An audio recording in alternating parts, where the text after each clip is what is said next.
வணக்கம். இந்த மயக்கம் தொண்டனுக்கும் உண்டு. சென்னையிலேருந்து வந்து எனக்கு இருக்காத என்ன நம்ம ஆத்தென்டிக் ஃபுட் அப்படின்னு சொல்லுவோம்.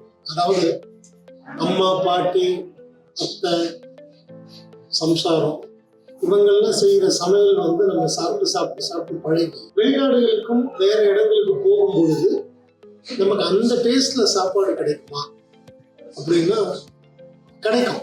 எல்லா இடத்துலயும் கிடைக்காது. நம்ம தேடணும், மெனக்கிட்டு தேடணும். ஏன்னா எல்லா சாப்பாட்டுக்கும் ஒரு தனி ருசி இருக்கும்.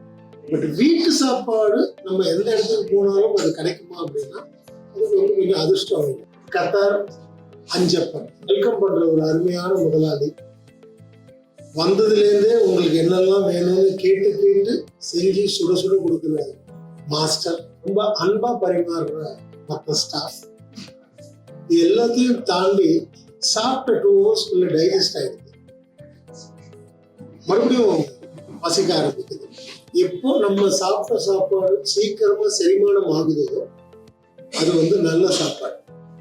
அந்த மாதிரி இருக்கிற இடத்த நம்ம மிஸ் பண்ணவே கூடாது. நான் ரொம்ப திருப்தியா சாப்பிட்டேன். உண்ட மயக்கும் தொண்டனுக்கும் உண்டுன்ற பொசிஷன்ல தான் இப்போ உட்காந்துருக்கேன். ஒரு 10 நிமிஷத்துல சோடா வரும், அதை குடிச்சிட்டு ஆனந்தமா அதுக்கப்புறம் கிளம்பும். கத்தாருக்கு யாரெல்லாம் வரீங்களோ தயவு செய்து ஒரு 2 மீலாவது அஞ்சப்பருக்கு வாங்க. ஏகப்பட்டது இருக்கு டிஷ்ஷஸ். நீங்க என்ன ஆர்டர் பண்ணாலும் அப்போதைக்கு ஃப்ரெஷ்ஷா செஞ்சு கொடுக்குறாங்க. வீட்டுல நம்ம என்ன சாப்பிடுறோமோ அதே டேஸ்டோட தான் இங்க இருக்கு. ஸோ டேஸ்ட்டை மிஸ் பண்ணிடாதீங்க. பசிக்கு சாப்பிட்றது வேற, ருசிக்கு சாப்பிட்றது வேற.